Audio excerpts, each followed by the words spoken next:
भारत के जो foreign secretary हैं उन्होंने विज़िट किया है विक्रम मिस्री साहब ने अफ़गानिस्तान का और ये ज़ाहिर बात है ये डेवलपमेंट पाकिस्तान में बड़े केयरफुली देखी जा रही है।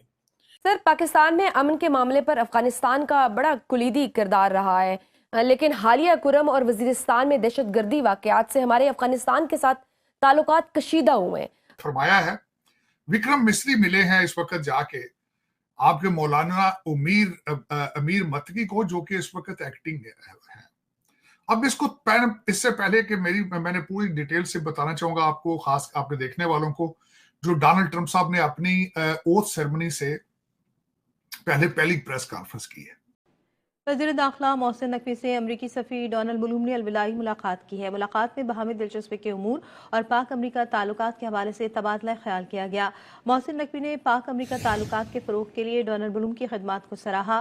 मोहसिन नकवी ने कहा कि दहशतगर्दी एक आलमी मसला है, आलमी बरादरी को मिलकर दहशतगर्दी के मुकम्मल खात्मे के लिए लाहेअमल बनाना होगा।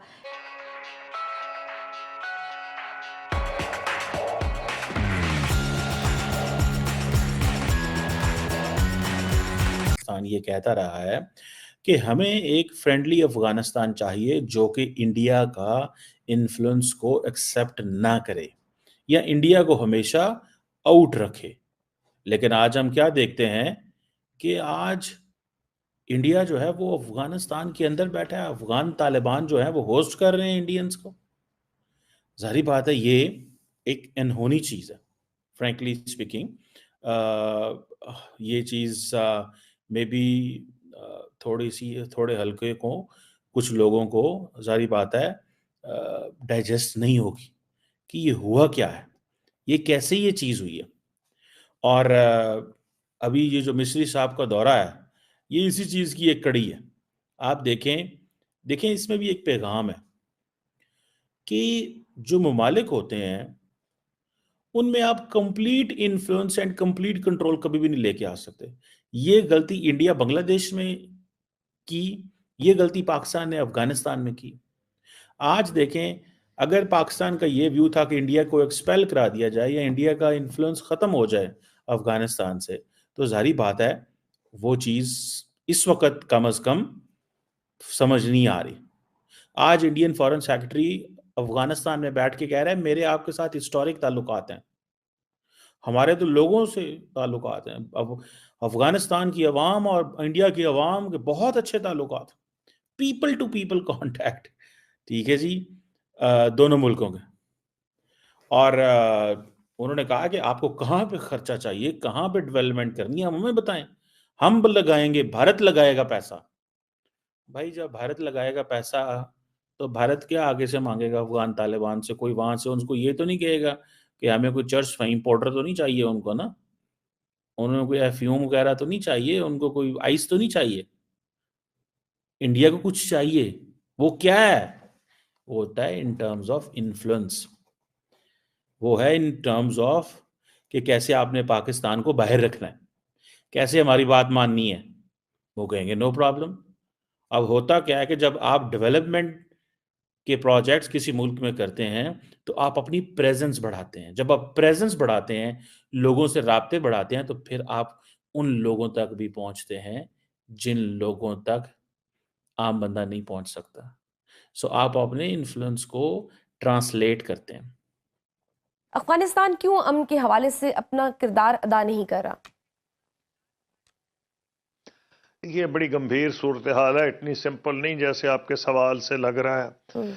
कुछ हम इसकी तारीखी पस मंज़र है, कई साल पाकिस्तान ने अफगान तालिबान को सपोर्ट किया है और पाकिस्तान ने उसकी कीमत अदा की है। अमेरिका और वेस्ट हमें एक्यूज़ करता था डबल गेम खेलने पे। तो अब ये जो हालात पैदा अफ़गानिस्तान में हुए हैं, ये अनफॉर्चुनेटली इस नौयत के हैं कि पाकिस्तान के लिए वाकई एक पोजीशन मुश्किल सूरत हाल है। लेकिन मुश्किल सूरत हाल भी जब चैलेंजेस आते हैं तो बंदे को नया करना पड़ता है। मेरे ख्याल में हमने एक डिफरेंस करना चाहिए कि अफगान रियासत और टीटीपी में। ये ठीक है कि टीटीपी को वहाँ अड्डे मिले हुए हैं और हमें जो करना है हम उसके लिए करें, लेकिन हम डिस्टिंक्शन जरूर करें। हमें अफगानिस्तान से नफरत नहीं है, जो इंप्रेशन अब दिया जा रहा है। मसलन मेरा ये ख्याल है, अगर मैं फॉरेन मिनिस्टर होता तो मैं एडवाइस करता गवर्नमेंट को, मैं तो नहीं था, लेकिन मैं ये कहता कि जब हम निकाल रहे थे, अब वो जो रेफ्यूजीज कई साल से बैठे हैं जिनके पास कागज भी कोई नहीं थे, हमें ये करना चाहिए था कि जो बच्चे पैदा हुए हैं उनका पाकिस्तान में स्टेक पैदा करें, वो इफेक्टिवली पाकिस्तानी बन चुके हैं। और उससे ये लगे कि हमें कोई अफगानियों से तो नहीं नफरत होगी ना, कि ठीक है बड़े मुश्किलात हमारे लिए हैं, लेकिन कैसे हम भूल जाएं कि बॉर्डर की दोनों तरफ वही पश्तून कौम आबाद है जिनके ताल्लुकात एक दूसरे से बहुत अच्छे हैं। तो हमें इस मुश्किल सूरत हाल का हल निकालना है, जिसकी जिम्मेदारी दोनों अफगानिस्तान की भी है, पाकिस्तान की भी। अफगानिस्तान में मेरा ख्याल है कि समझ आ रही है, और हो सकता है कि जो सराजुद्दीन नेटवर्क है और जो कंधार में हुक्मरान है उनमें शायद इस मामले में इख्तलाफ भी हो। तो हमें जल्दबाजी में काम नहीं लेना चाहिए, हमें ऐसे इक़दाम करने चाहिए कि जिस हद तक हो बातचीत हम करें, and I am sure government कर रही होगी। लेकिन मैं अफगानिस्तान पे नहीं समझता कि हमें को बड़ी नॉन सीरियस किस्म की अप्रोच करनी चाहिए, और मैं ये समझता हूं कि बहुत केयरफुली हैंडल करना पड़ेगा अफगानिस्तान, क्योंकि इंडिया को जो रास्ता मिल रहा है अफगानिस्तान केपी में और बलूचिस्तान में, वो अफगानिस्तान के जरिए मिल रहा है। तो हमारे लिए तो एक डबल पोजीशन हो गई है, ईस्टर्न बॉर्डर और वेस्टर्न बॉर्डर। तो हमें हर एफर्ट करनी पड़ेगी, हमारा वेस्टर्न बॉर्डर जो है उसको हम नॉर्मलाइज करें। लेकिन उसमें देखें वो इस तरीके से कि वहां पे पहले भारत की बहुत ज्यादा इन्वेस्टमेंट थी अफगानिस्तान के अंदर, नंबर 1। इस दफा वो मिले हैं, उन्होंने चाबहार की पोर्ट को डिस्कस किया है, क्योंकि आपने उनका जो जमीनी रास्ता था जहां से उनका सामान अफगानिस्तान जाता, आपने वो बंद कर रखा है। लेकिन उसके साथ ना सिर्फ आपको पता है आपके पठान भाईजान है, वो सिर्फ पैसे के साथ बात करते हैं, वो कोई और उनका तरीकाकारी कोई नहीं। आप भी जब वहां पे उनसे बात करने जाते थे, वो पहले सबसे पहले उनका तरीकाकार देखें, कितने लालची लोग हैं। वो पहले पूछते हैं कि आप आए हो तो क्या लेकर आए हो भाई, बात तो बाद में करेंगे, या असला दो या पैसे दो। आप कभी जाके उनको असला देते थे बात करने से पहले, या उनको पैसे देते थे। अब मैं जो विक्रम मिस्री साहब हैं, उन्होंने जाहिर है उनसे मुलाकात हुई दुबई के अंदर उनकी चाबहार की पोर्ट की वजह से। लेकिन यहां पे मैं ये बताना चाहूंगा कि भारत भी उनको रिश्वत देता है। रिश्वत ही समझ लें कि उनको रिलेशनशिप उनके बनाने के साथ उनको चीजें देता है, पैसा देता है, तब वहां रिलेशनशिप बनते हैं, वरना वो किसी से वो शेक हैंड भी नहीं करते। पठान जो है वो किसी के साथ शेक हैंड भी नहीं करते, बहुत लालची कौम।